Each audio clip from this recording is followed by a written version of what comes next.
Hi, this is Michael Buffer, and welcome to the BoxHard Podcast. Hello, everyone. This is Mikey Garcia. It's the monster from the swamps, Regis Rougarou Prograis. Hey, what's up? This is King Carlos Molina, former IBF World Champ. This is Michael, the Bounty Hunter, 2012 Olympian and your people's champ. This is Charlie Edwards, Flyweight Champion of the World. This is Fast Eddie Chambers, and you're listening to the BoxHard Podcast with my main man, Joey Coastman. Hello, everybody, and welcome to episode 290 of the BoxHard Podcast. I'm your host, Joey Coastman. I'm joined as ever by Mr. Fast Eddie Chambers. Eddie, welcome to the show once again. How are you, my man? I'm good, my man. How you feeling?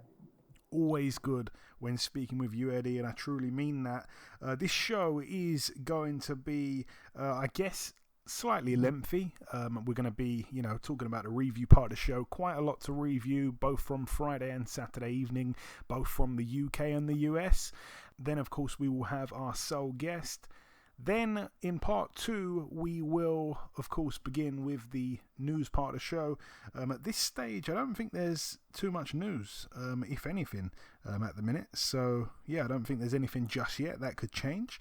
And then, of course, the preview part of the show. And once again, there's not too much to preview, to be honest. Mainly the card in the US with Canelo, it being Canelo Fight Week. But anyway, before we get into any of that, let's start with the review part of the show. We're going to start here at the Mecca of Boxing in the UK, the York Hall in Bethnal Green, London. Let's start with the undercard. A win for Ryan Garner. He has 10 wins now, double figures, a points win over 6 rounds against Jordan Ellison, who's now 11-33 with 2 draws. Garner did get cut, though, quite bad in the third round. Win for Troy Williamson. He was able to TKO in round 6 Kieran Smith, the previously undefeated 16-0 man. Really good stoppage, actually, from Troy Williamson. It was a really close fight with the bookmakers as well. Troy Williamson now 16-0 with a draw. Elsewhere on the card, we had Michael Conlan against I still don't know how to pronounce this guy's first name, but Ayanat Baluta. He's now 14-3. Michael Conlan 15-0. It was for the WBO International Super-Bantamweight title. A majority decision over 12 rounds in the end. It seems like this guy Baluta is maybe better than his record suggests, which I think I said before. He was on a bit of a run, quite a lot of momentum behind him going into that fight there. Or is Michael Conlan just not quite as good as some people think? We're still unsure.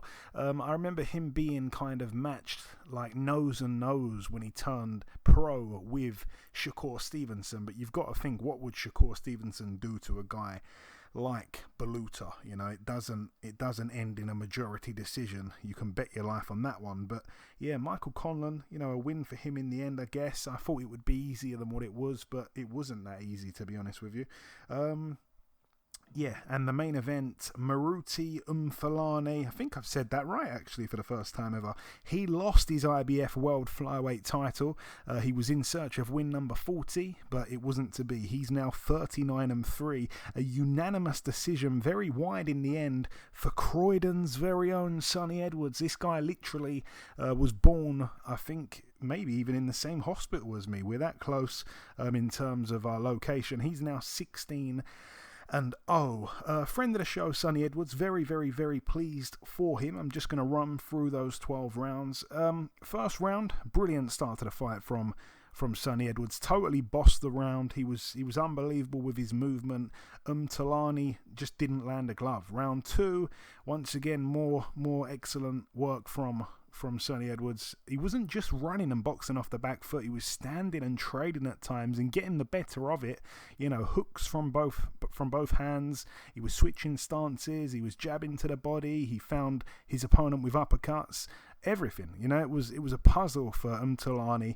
Good body shots as well from Sonny Edwards. Talani was just bamboozled, to be honest, and the smoothness as well of how Edwards switches from orthodox to southpaw and back to orthodox again and again is almost unnoticeable. And that is a real talent in itself. Round 3, a bit of a closer round, but still an Edwards round, more of the same. Talani did get a little bit closer though. Round 4, another round for Edwards, again a much closer one for me. Talani was starting to close that gap. Edwards was breathing hard in the corner as well at the end of round 4. Round 5, Talani was starting to look old in there. The writing started to appear on the wall. If Edwards couldn't keep up the pace though, I felt he could be in some trouble. Like I say, he was breathing heavy the round before, but so far at that point it was perfect. It was perfect from him. He hadn't put a foot wrong. Round 6, another round for Edwards. Perhaps he was tiring a little bit. He was starting to not sit down between rounds, which I thought, okay, is he maybe feeling it? But still outclassing the champion through the first half of the fight. Round 7, probably Talani's best round of the fight at that point, but I wasn't sure he did enough to win the round. Edwards was really, really tired. I was starting to wonder, are we going to see another Jez Smith type performance where you start the fight excellently and then it all comes crashing down? Thankfully, that wasn't the case. Round 8, another round for Edwards again. Talani really just couldn't land on Edwards. He's so hard to hit. It's incredible. And I just can't. I sound like I'm fanboying, but I can't even describe how good Sonny was. Round 9, Richie Woodall gave that round to Talani, but I still wasn't so sure. It was another much better round for Talani, but I don't think he did enough to win it. Round 10, another one that Richie had close, and the corner of Sonny thought so as well, but I actually thought it was another Edwards round. I gave it to Edwards in the end by shutout. I gave him the 11th and the 12th. The 12th round, he just spent the round making Talani miss, and he was countering him. But talent-wise, it was pound for pound like. He was incredible, to be honest with you, Sonny Edwards. I don't think he's my biggest fan because I've tried to get him on the show, and there was we had a tiny little disagreement once upon a time. So I don't think he wants to come back on or whatever. But listen, I will always support anyone that's been on this podcast, and I am so pleased for him. I'm so pleased for the UK getting a new world champion. I'm so pleased that he was able to dethrone a guy that hadn't lost for 13 years, and that loss 13 years ago was to a peak Nonito Donaire. It was a massive win for Sonny Edwards. And really pleased for him. So that's him and his brother, Charlie Edwards, who's on the intro every week. They're brothers. They've both been world champions. That is something, especially coming from a small place like Croydon, where I'm from. Moving out now to the Manchester Arena in the UK. Did you hear about any of these fights at all on this card here, Eddie? I'm not sure. Like, which give me some of the okay, card. So we will get to it, but in the main event, Dereck Chisora dropped Joseph Parker in the first 7 seconds of the first round. I did hear a little bit about it, but I didn't really get a chance to see much of it. I did hear about it.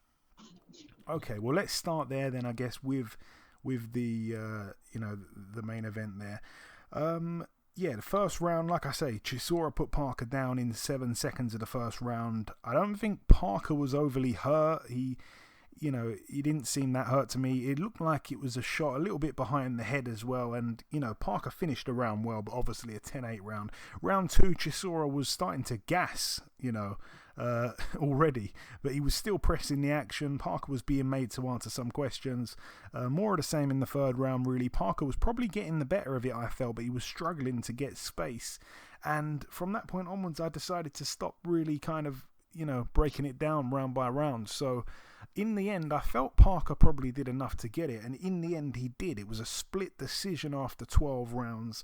Joseph Parker now 29-2, Dereck Chisora 32-11.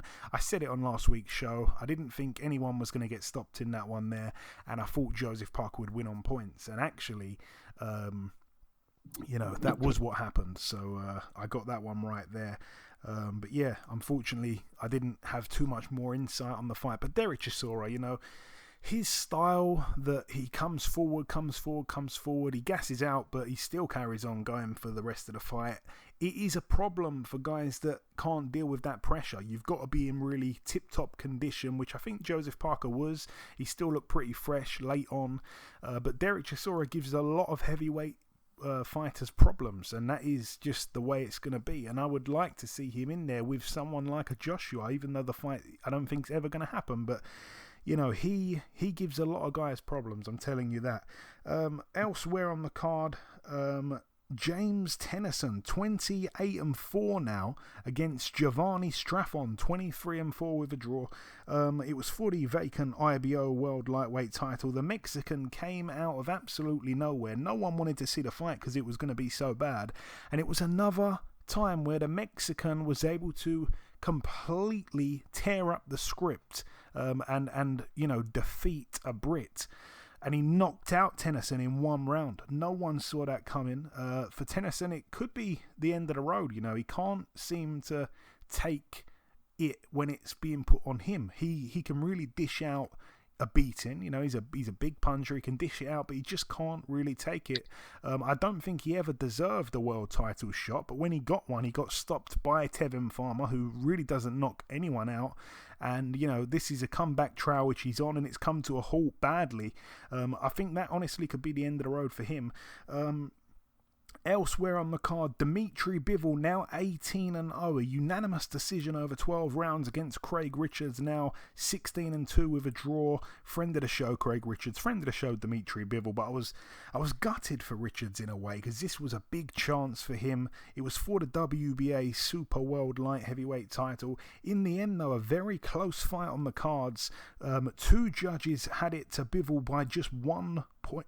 One had it by 1 point, one had it by 2 points. It was really, really close. I had it really close as well. Not a lot of people did. I felt that, you know, the first round, Bivol was straight on the front foot. Craig was happy to box on the outside. Richards was doubling up with a jab. That worked a few times. Bivol was struggling to get on the inside of Richards. I gave the round to Richards. Round 2, Bivol was really starting to hit Richards with ease. He was piercing through Richards' guard with big jabs, power jabs. Bivol wasn't really letting the right hand go, but more so he was doing everything with the left hand, sometimes doubling up with the left hand like a jab followed by a left hook. He was catching Richards a bit too easily. I gave Bivol that round. Round 3, best punch of the round was a straight right hand from Richards. It knocked the head back of Bivol. Really, really close round. Bivol probably was doing more of the work overall, but Richards, I think, was landing the better shots, even if, you know, there were fewer of them. And Richards was also riding a lot of Bivol's shots. It was a really close round. Round 4, I think maybe a round for Richards. Maybe I'm the worst judge ever, because it was hard to not get biased, but I felt Bivol's work rate had dropped significantly in the mid rounds. Well, no, not really in the mid-rounds, but sort of in the 4th round, around that area. What I did like to see is Craig was really relaxed. He didn't look out of his depth. He wasn't overwhelmed. He didn't freeze. He was very comfortable. Round 5 I gave to Richards as well. The commentators did not agree with me at all. And, it was kind of crazy. I was going on Twitter and everyone was saying that it was like Bivol's fight completely. I think there was someone that didn't give Craig a single round in the first 6 rounds, and I gave him, 1, 2, 3, I think. In the second half of the fight, Bivol, for me, nicked the 7th and 8th. I gave Richards the 10th. I can't remember what happened in the 9th. I think that was a close one. And then he finished really strong as well, Richards. He finished strong in the 11th and 12th. So I don't know. It was a really, really close fight. A couple rounds I kind of missed with the stream I was on. It kept letting me down and then kicking back in. But yeah, Richards came on strong in the late rounds. He was outworking Bivol. Bivol was almost asleep in terms of his work rate. It was just non-existent. So huge respect to Richards. What a fighter. What a huge mammoth step up in class as well, from British level right to the top of the world there. And he wasn't knocked out, he wasn't hurt, he wasn't disgraced. It was the hardest fight I've seen Bivol win as well. So credit to Craig Richards. Really, really, really lots of credit. And yeah, Bivol, he didn't look like the tactician, the breakdown killer that some people thought he was. So yeah, I still want to see him fight Beterbiev. We'd all love to see that. The all-Russian showdown for all the marbles there. Elsewhere on the card, what did we have? Let's talk about Katie Taylor, she was able to move to 18-0. She defended her WBC, WBA, IBF and WBO lightweight world titles against Natasha Jonas, who's now 9-2 with a draw. You know what? It was a great fight, to be completely honest. It really was closer than I felt it should have been. I think Katie Taylor, I said it on last week's show, I believe. I thought she was too precise of a puncher, and I thought she might even stop Natasha Jonas, but Natasha Jonas seems like she's improved tenfold since losing to Obernauf. That seems a real age ago now. And Katie Taylor, she just about scraped it. Like I say, another really close fight. I feel for Jonas because she's getting up there in age now. I'm not sure she's ever going to be a world champ, unfortunately. And she's pushed Katie Taylor really close. She's pushed Terry Harper really close. And yeah, based on that performance and a few last performances from Katie Taylor, I don't think you can really have her as the pound for pound best, because she seems to be in a lot of close fights these days, but she's up in age as well. I think she's actually on her last legs. I don't think she should fight someone like an Amanda Serrano or someone like a Jessica McCaskill even. Oh my God. But yeah, anyway, good stuff there for women's boxing once again. I'm all for that. Elsewhere on the card, we had Chris Eubank Jr. move to win number 30. Roy Jones Jr. was in the corner with him. He's got those 2 losses, Eubank. He was able to unanimously beat over 10 rounds Marcus Morrison, who's now 23-4. I've got to say, he made me eat my words a little bit, Marcus Morrison. I thought he'd be knocked out in a round or 2 or 3 or 4 or 5 at the very worst. Eubank did hurt him a few times, then he just laid off him. It's like he wanted him to recuperate. Not sure what was going on there. I expected more from Eubank. I thought he'd stop Morrison with ease, and I think going the distance isn't really a good look. And like I say, he had boxed, DeGao, a former world champion. He was able to look good in that fight. I was there for that one. Then he beat by hook or by crook, Matt Korobov, and then he dropped down hugely in levels for this one, and he didn't even get the stoppage. I don't think it's left a lot of people, excited to see his next fight. Elsewhere on the card, once again, Scott Fitzgerald with a win. Good to see him back. A 3rd round TKO against Gregory Trenel, who's now 13-7 with 2 draws. Scott Fitzgerald 15-0. I didn't actually see it, but Campbell Hatton, he moved to 2-0, a points win over Levi Dunn, who is 0-5. Campbell Hatton, both his pro fights have gone the distance. I think that is it for that card there. I've tried to go through that as quick as possible. Yep, that's it for that one. Moving out now to Carson, California, USA. This is the final card to mention of the review part of the show. Let's start with the undercard. A draw for Adrian Granados. It seems like he is always in close fights and doesn't really get much luck, to be honest. He's now 21-8 with 3 draws, a majority draw over 8 rounds against Jose Luis Sanchez, who's now 11-1 with a draw. Elsewhere on the card, we had Erislandy Lara with a knockout in the first round. I think it was in about 40 seconds or something like that against Thomas Lamanna. Erislandy Lara. I thought it had points written all over it, that fight there. He's not always in exciting fights. He doesn't usually get an early knockout, but he did there. And it was for the vacant WBA middleweight world title. So Lara now a world champion at middleweight. Thomas Lamanna now 30-5 with a draw. Erislandy Lara 28-3 with 3 draws. Sebastian Fandora, the towering inferno, the man 6'5". Really bad blunder from the commentator. I'm not sure which commentator it was, but one of the commentators said that they read somewhere that Sebastian Fandora, who is 6'5" or 6'6", is taller than Tyson Fury. So that made me giggle. Sebastian Fandora now, though, 17-0 with a draw, a TKO in the 4th round against Jorge Cota. It was an absolute firefight, especially the first round. The 2 guys were just going at it, hell for leather. Cota now 30-5. He came and gave it a right go, he really did, but the towering inferno got there in the end, and I think he's going to be a problem for a lot of guys. Like I say, he's absolutely huge weight, and when he gets the full extension on his punches, it is dangerous. Like I said, the first round was amazing. The full leverage on his shots, it's lethal. Both guys got caught with big shots in the first round. Both guys got rocked. Fandora did start to dominate. I think at the end, at the end of the sort of first round, I think he started to take over a little bit. Then that was really it. I think at the end of the fight that they actually said that Fandora threw 2 jabs the whole fight. Everything else was power punches. He was hitting Kota at will at the end, with full leverage on his shots, and Kota was getting hurt badly, and the referee after a while decided to jump in and stop it. The crowd booed, but I thought it was the right thing to do there from the referee. 139 power shots, Eddie, against 2 jabs Fandora threw.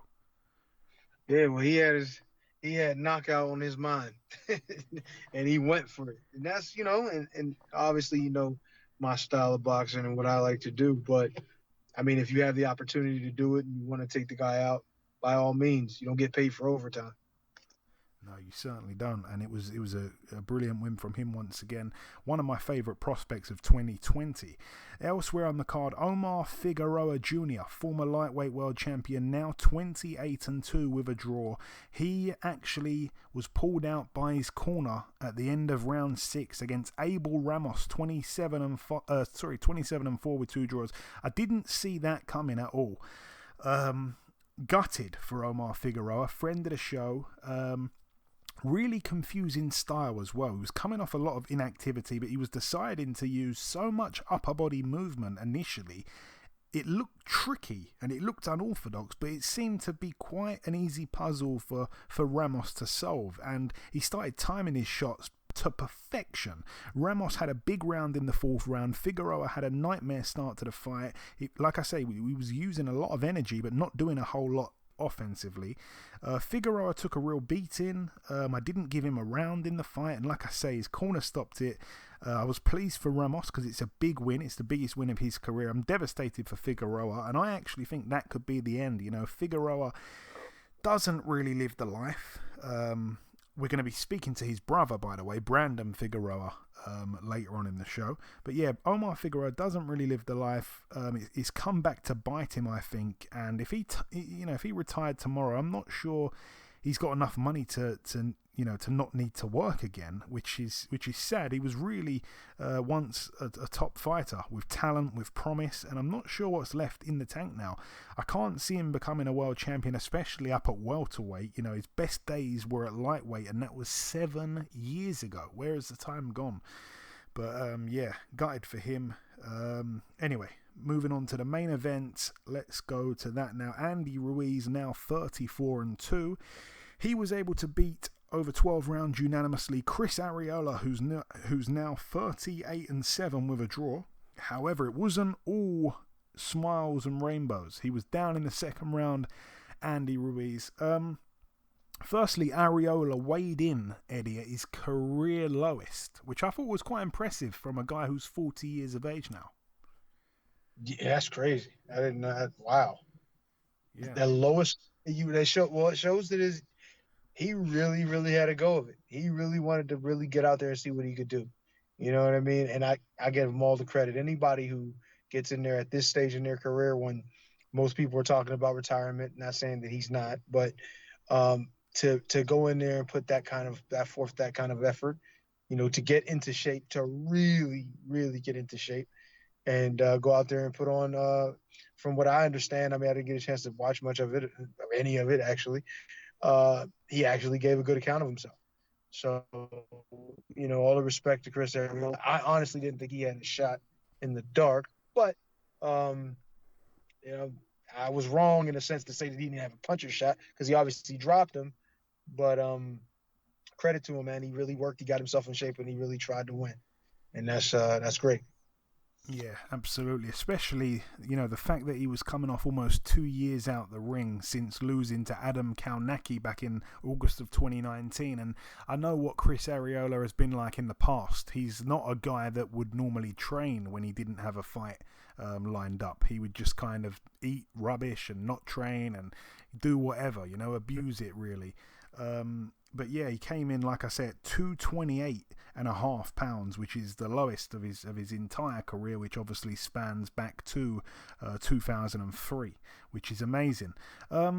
Yeah, but the fight itself, round one, Ruiz, was showing his really quick hands. We know about the unbelievably quick hands he's got, and he threw some stabbing jabs, real spiteful looking stuff, and and going to the body with those jabs as well, upstairs and downstairs. He landed a lovely straight right hand also. Round two, quick in the round as well. Down he went, Ruiz, out of nowhere. He came back. He didn't seem that hurt, but I think he was also hurt again late on in the round, but the shot that put him down was a right hand behind the ear. A 10-8 round for Chris Areola. Round three, a rocky start to the round for Ruiz again. He was hurt early with a left hook, and I've got no idea how he didn't go down. He crouched down like his legs buckled. He almost kind of sat down on an imaginary chair, but he did manage to stay up. He managed to regroup, and he started measuring his shots better, and he finished strong. It was a Ruiz round, but a very crazy fight through the first three rounds. Round four, a round for Ruiz. He was walking Areola down, but one thing I noticed was that Ruiz kept ducking to his right, which Areola tried a few times to land that same chopping right hand behind the ear of Ruiz that put him down. Areola came close with that shot a few times. Round five, a round for Ruiz. He caught Areola with some nice eye-catching shots. Nothing too kind of silly from Ruiz. He wasn't overcommitting. It was clever. He always finishes off his combinations with a left hook as well. I think he was fighting a little bit too aggressive in this fight. I think he was fighting a little bit too much like a one-punch kind of knockout artist. He was boxing a little bit like when he hurt Anthony Joshua, and he was just going for it with all-out aggression. And he is more of a boxer than a slugger. I felt he was loading up a little bit too much needlessly. Round six, a round for Ruiz. Round seven, a round for Ruiz. Every time Ruiz would throw a combination, it was exactly the same three-punch combination. A left jab, obviously, a straight right, and then a left hook. Same thing every time. Round eight, possible shoulder injury for Areola. He turned away and winced for a second, and Areola's chin, though he's still, he's still 40 years of age, he's still got a great chin. He showed that there. A round for Ruiz in the 8th, a big round for Ruiz in the 9th. Credit to both guys for their conditioning as well. We didn't see breathing like we did in the Chisora Parker fight, where it was mainly Chisora gassing out badly. This is a 40-year-old man, and Andy Ruiz, who of course is never in tip-top shape on the eye. They were really, still full of energy. Round 10, a Ruiz round. Round 11, a really good round. I had Areola winning the round until the last few seconds. It was a close one. It could have gone either way. Good jabs from Areola. Ruiz looked a bit tired maybe in that 11th round. Round 12, a Ruiz round to close the show. And like I say, credit to both guys, both tough as hell. And they put on a show. They put on a much better fight than people expected, like yourself, like me as well. And a lot of people in the end were happy paying the pay-per-view price based on that performance in the main event, which we don't always hear people say.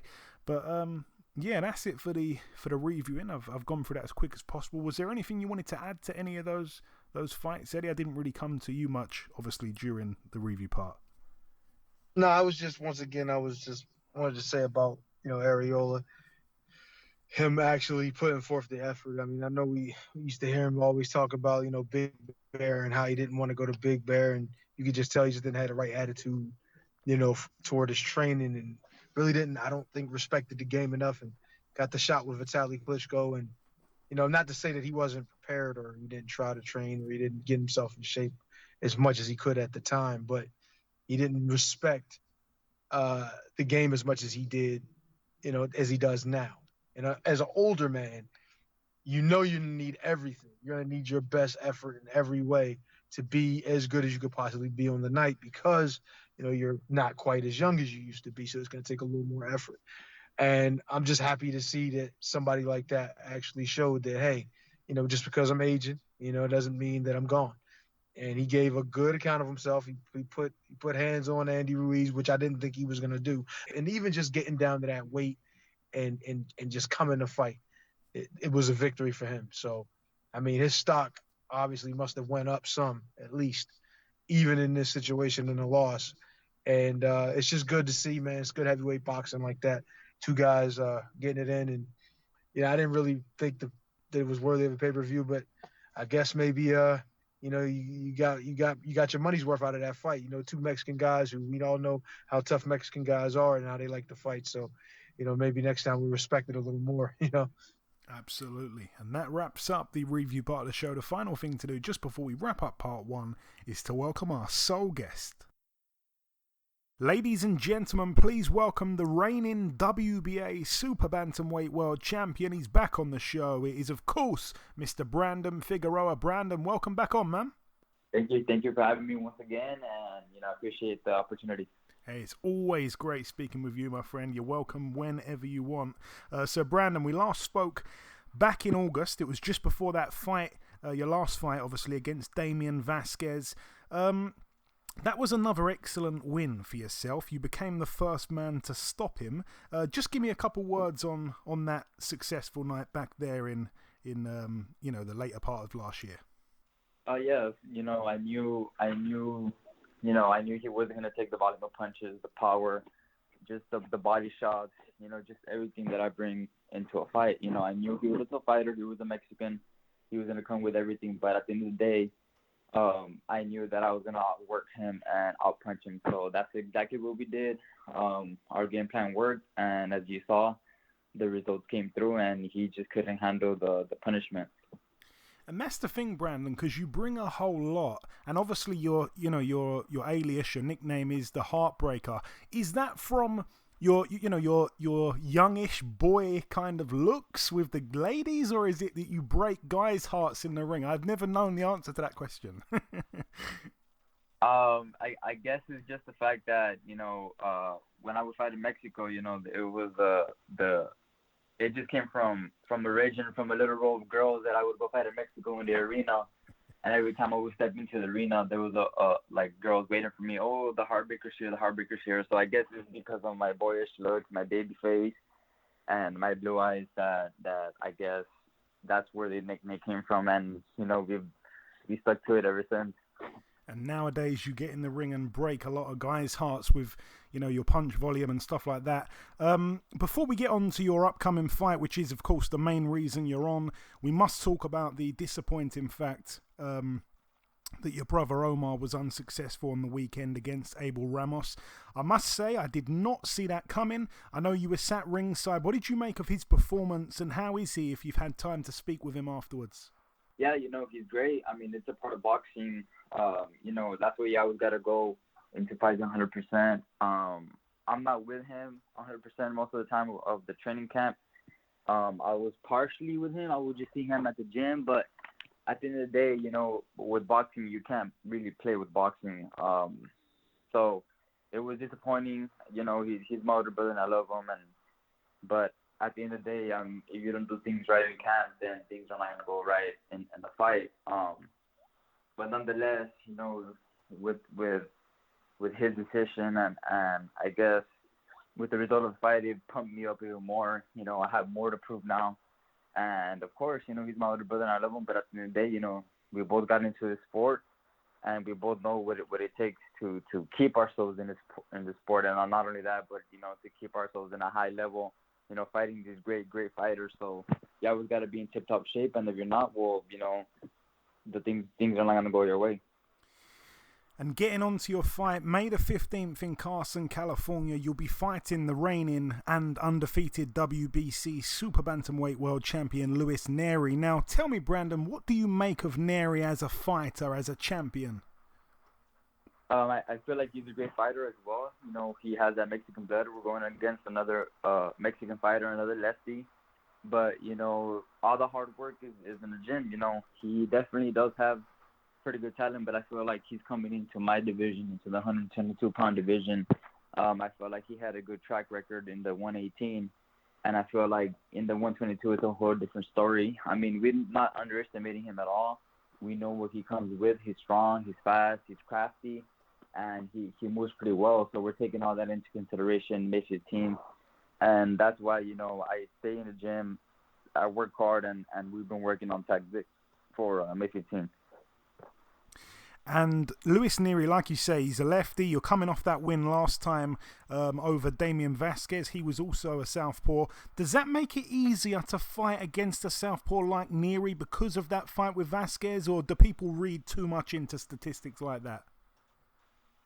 Yeah, I mean, it does help because my last fight, it was against lefty, and it helps me prepare better. It helps me be a little bit more comfortable fighting lefties and finding openings and angles to fight against lefties. So I definitely feel like it did help me, fighting lefties. And now that, I'm in training camp, I've been sparring lefties as well, just so I can get the timing right, the positioning, my angles, the punches, and know how to move against lefties. It's very important because, I can switch lefty and righty, but, most of my career, I think I've only fought on like 4 lefties.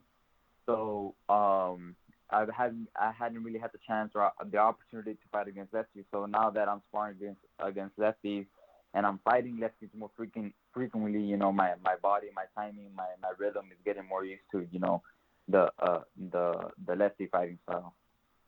And this was probably my personal favorite fight out of the Showtime schedule that they announced 2 weeks or so ago. You're both undefeated, you're both young world champions, you can both punch. Does this fight go the distance, Brandon? I feel like it might go to the distance. I feel like it might not. I guess it's just how prepared he comes, because I'm coming 100%.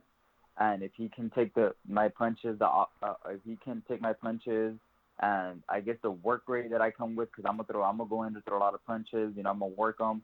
I'm gonna put the pressure on him. So I think it just depends whether he comes 100% or not. 100% or not. Because I'm coming with everything. I'm stronger than ever. I had a really good camp, and I guess it just depends on how well he prepared. I mean, if he didn't prepare as well as me, then it's gonna be an early night for him. But as far as I go, I expect a 12-round fight.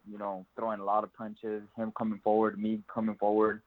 So it's gonna be a great fight. It's gonna be a great fight. Honestly, I'm excited, and I just can't wait, to be honest.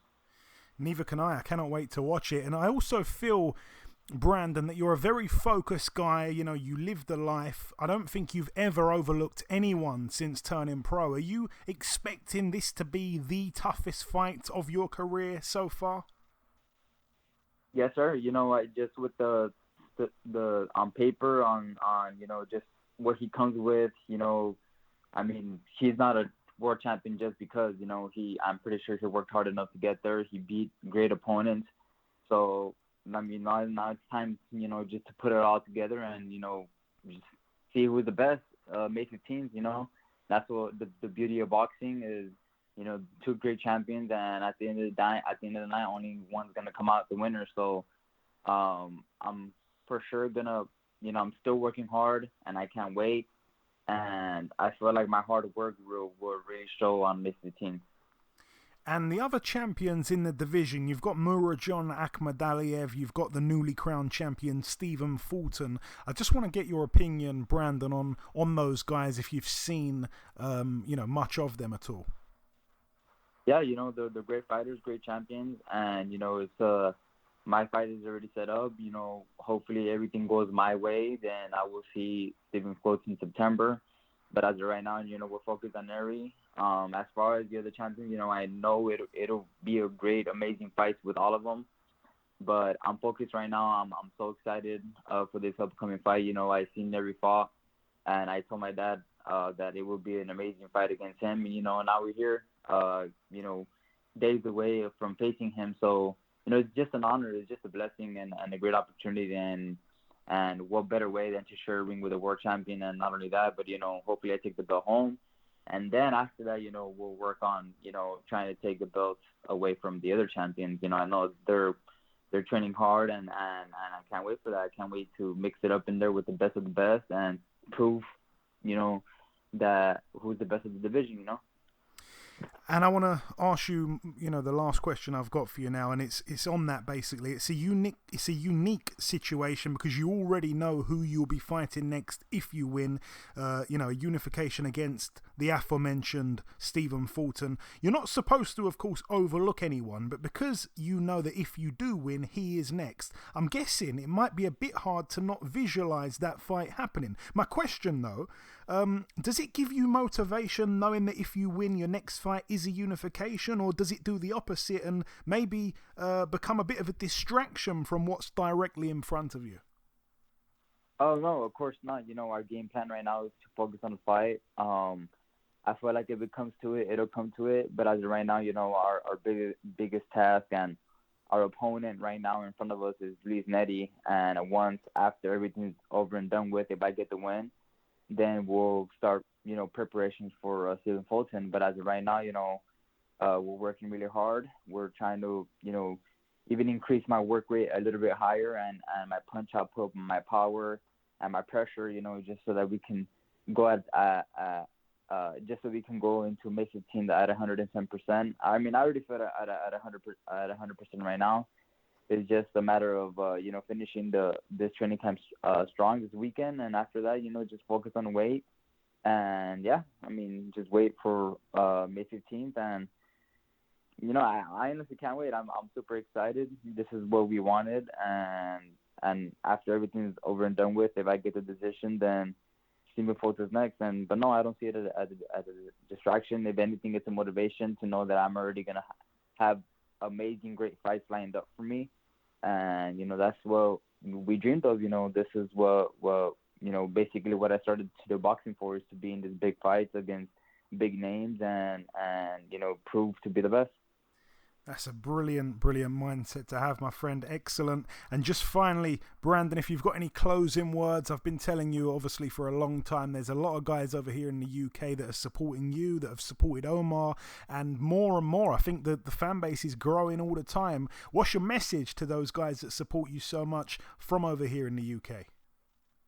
Man, it's truly amazing. I know you guys might not have the chance to come see me fight. You guys just see me from the TV, and you guys are miles away, but the support is immense.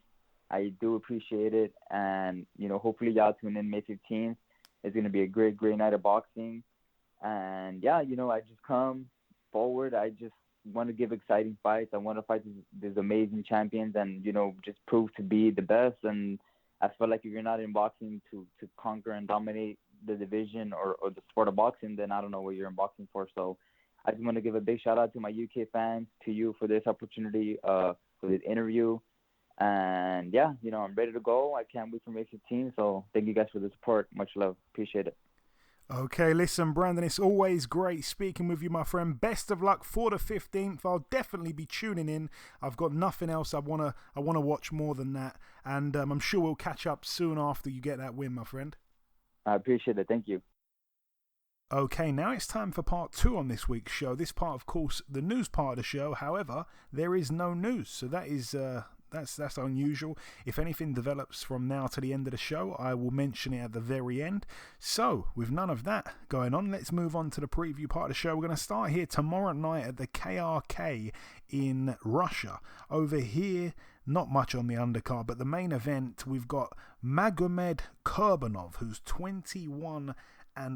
He takes on our very own Liam Smith, former 154 world champion. This one is for the vacant WBO International Super Welterweight title. It's a very risky fight for Liam Smith because, again, he's a guy that, he's been in some really big fights in his career and stuff like that. And, he's coming off of some good wins. He's coming off of 3 wins in a row. He's coming off quite a long layoff. And I wouldn't have thought that there's much money in this fight here because this Kurbanov's supposed to be quite good. I haven't seen him fight as a pro, but 21-0, 13 KOs.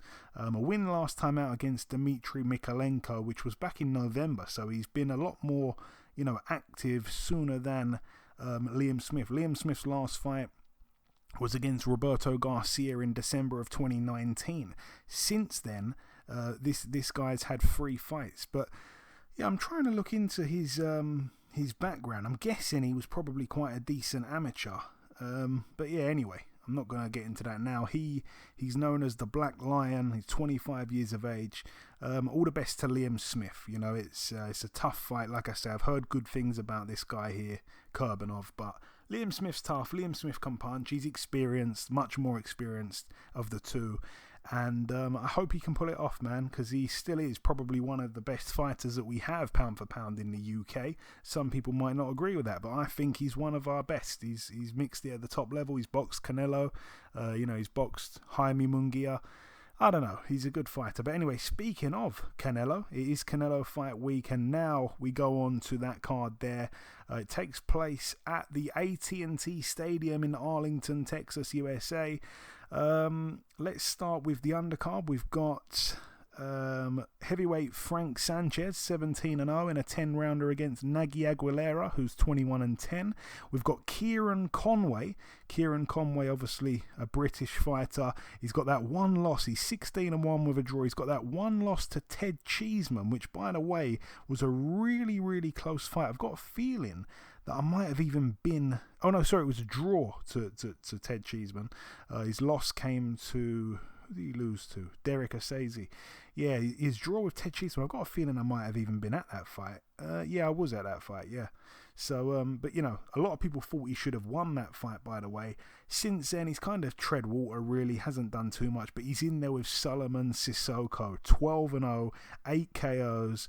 A guy that signed to Anthony Joshua's promotional stable, and he was a bronze medalist in the 2016 Olympics. He lost to Daniil Yelusinov. He hasn't overly impressed me as a professional yet, I don't think, Sissoko. It's been a bit of a slow burn. Like I say, he's only had the 12 fights since 2016. Hasn't really boxed anyone of note. Well, he boxed Carlos Molina, so that looks bad on me. But apparently that fight was a lot closer than it should have been. But other than that, he hasn't pushed on from that Molina win, which was back in 2018. He's boxed a bunch of guys with a number of losses since then. The guys he's boxed since then: 14-3, 10-3, 23-9, 23-4, 21-10. This is a step up again, but I hope Kieran Conway can do it. It's a big opportunity for him, but again, it's a very hard fight. Let's not kid ourselves. It'd be nice to see him win, but I'm not quite sure. Elsewhere on the card for the WBO Light Flyweight World Title, Elwin Soto, 18-1. He steps in against Katsunari Takayama, who's 32-8. That could be quite good there. But the main event, Canelo Alvarez, 55-1 with 2 draws. He fights here for the WBO World Super Middleweight title, which Billy Joe Saunders has. He's 30-0, but also Canelo defends his WBC and WBA World Super Middleweight titles. Billy Joe Saunders, like I say, 30-0.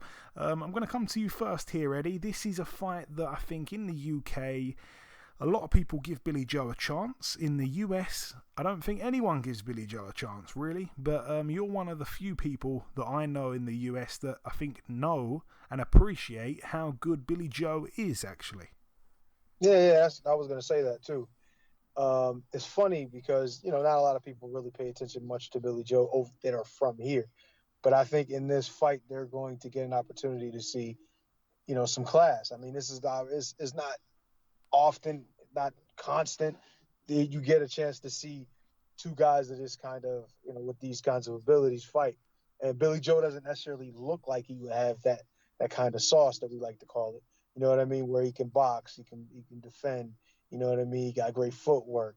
You know what I mean? Accurate from the outside. He's just a good all-around boxer. You know what I mean? He's got I don't want to say. I'm not even going to say that. But let's just say he's got sauce, and he can really box, and he's talented. So Canelo may be the pound for pound best fighter in the world right now. So regardless of how talented and how good Billy Joe is, he's still got to contend with Canelo. And I've seen, I'm watching guys like what's my man's name?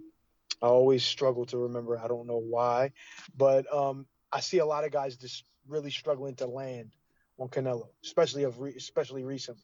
He's been really, really good defensively, super, super sharp counter puncher, and he's just class. You know what I mean? It's going to be really difficult for Billy Joe to beat him, but I think he's going to make a hell of a name for himself in this fight, though, because he's fighting one of the best right now. You know what I mean? He's definitely gonna get, but he's definitely gonna give himself a great. I'm certain he's gonna give a good account of himself. You know, he's gonna show really the class that he has. Yeah, and speaking of all of that, you know, boxing IQ wise, I've got to really go back in Canelo's career to find someone who I think has the same IQ as Billy Joe, and you've got to go back a long way. I think, you know, Gennady Golovkin's got some ring IQ, but I don't care what anyone says. I still think Billy Joe, with his slickness, with his, you know, his ring IQ, his ring generalship, I think he you know, he's got more of that than Gennady Golovkin. I really do. And I think you've got to go back to maybe a Miguel Cotto, which, you know, he was old at that point when he fought Canelo, but Canelo didn't get him out of there. You might even have to go back to Floyd Mayweather, and that's a long time ago. The other thing, of course, is Billy Joe being a southpaw. You've got to go back again a far way in Canelo's resume to see the last time he boxed a southpaw, which, to my knowledge, I think was James Kirkland, who he took out easy, but the fight before that was a really tricky one, Erislandy Lara, which could have gone either way. Lara is a difficult puzzle to solve. He moves a lot, but he still can punch. He's quick. He's crafty. You know what I mean? He's closer to what you would think a Billy Joe Saunders would be like, but different. You know what I mean? I think Billy Joe's a little. I don't, forgive me for saying, I don't want to say better, you know, but it's just a little different. It's a little different. Lara uses his legs, I think, even a little more, you know, sometimes a little bit too much. You know what I mean? But yeah, you're right. I mean, you gotta look. He's never in with people who can really challenge him in boxing skill wise. And I think in this fight it's going to be a little different. He actually can challenge him a bit. You know what I mean? A lot more than what, you know, most people would think. Yeah, and I think for the first time in quite a long time, Canelo is going to respect the man in front of him. I don't think he respected Yildirim, obviously. I don't think he respected Callum Smith. I think he did respect Sergei Kovalev, actually. So it's not too far back. But, you know, he's been in there with plenty of guys that he just hasn't respected. He's been far superior to. But I think he's going to be a little bit cautious. Maybe that's a better word. Where I don't think he's been as cautious with these other people. I think that Billy Joe has, like I say, got such a high ring IQ. And I think that I don't want to say Canelo has to be careful, but he has to think. He has to think twice. And I think that will be the case. I think it's going to be a bit of a chess match early on. I'd be stunned to see like an early knockout or anything like that. However, I still think that Canelo is a clear favourite. I would love to see Billy Joe do it, but I can't see a way because Canelo for me is special. He is one of the pound for pound best in the sport, if not the pound for pound best in the sport. But yeah, Billy Joe as well, he's another guy who can look dreadful if he's fighting someone who's, you know, who is below his level, where he's a guy that will, I don't think, take training seriously if he knows he's going to beat the guy easy. You've got to go back in his career to you know, to see an A1 performance, and that was against David Lemieux, which was almost 3.5 years ago now. That's a long time in boxing. That's a long time. He's now in his 30s, and you know, Canelo Alvarez, I think, will bring that side out of Billy Joe where we will see the best of him. However, it has been 3.5 years since we've seen anything close to that. So I am a bit worried about that. I still think it's going to be a chess match early. I still think it's going to be exciting. But I do think in the later part of the fight, when Canelo warms into it, I think he will, you know, he will take over. He will start to dominate. I wouldn't be surprised to see a stoppage late on. I wouldn't be surprised to see Canelo win on points. I don't see a way Billy Joe can win. I'd love to be wrong. But yeah, it is a brilliant fight. It's a fight that I've wanted to see for a long time. And like I say, Billy Joe hasn't been in big fights for a long time. But yeah, this is one of the best fights that can be made in boxing, period, I think. So I'm really excited for it. But yeah, it's a tough ask for Billy Joe, especially when he's coming off fights against Martin Murray, who came out of retirement, against Marcelo Esteban Coceres, and that was a fight that he kind of scraped through. It was he was losing it potentially on the cards till he got the knockout in round 11, and that fight he had against Shefat Isufi, I mean, that's what he's coming off. And the one before that was against Charles Adamu, so he has had a dreadful run. And Canelo's a guy where even if he thinks he's better than you, he will still take you serious. He doesn't ever drop his game.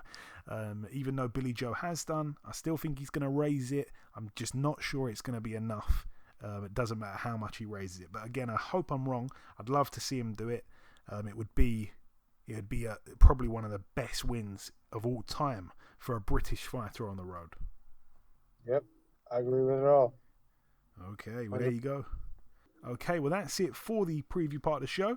We did the review part in part 1. We brought you the sole guest on this week's podcast. Part 2, no news just yet. If anything changes, I'll talk about it on the outro. We did the preview part just there, and to wrap up the show, the final thing to do is to come in with the outro, which I will do in just a few seconds. Okay, and this wraps up episode 290 of the BoxHard Podcast. I've been your host, Joey Coastman. Eddie Chambers has been with me for the duration of the show. A massive thank you to our sole guest on this week's podcast, the reigning and undefeated WBA Super-Bantamweight World Champion, Mr. Brandon Figueroa. The biggest thanks of all, though, goes out to you, the listeners. There has been one or two pieces of news break whilst we've been recording the show. Joshua Buatsi has had his opponent announced for May the 15th. He'll be boxing the undefeated 15-0 Daniel Blender dos Santos, who, by the way, has only beaten 3 guys with winning records, and the best of those 3 guys had a record of 7-2 with 4 draws. It's just a really bad opponent, considering the way they speak about Buatsi and the types of guys they were talking about him fighting soon. And it's late notice again. MTK Global have had to postpone their May 14th fight night. It was going to be headlined by Jay Harris. They're now looking to move that to a new date. That'll be announced soon. Top Rank have announced 3 fight nights in June. Shakur Stevenson will be boxing Jeremiah Nakafila for the interim super featherweight world title on June 12th. Naoya Inoue will be headlining on June 19th against Michael Dasmarinas.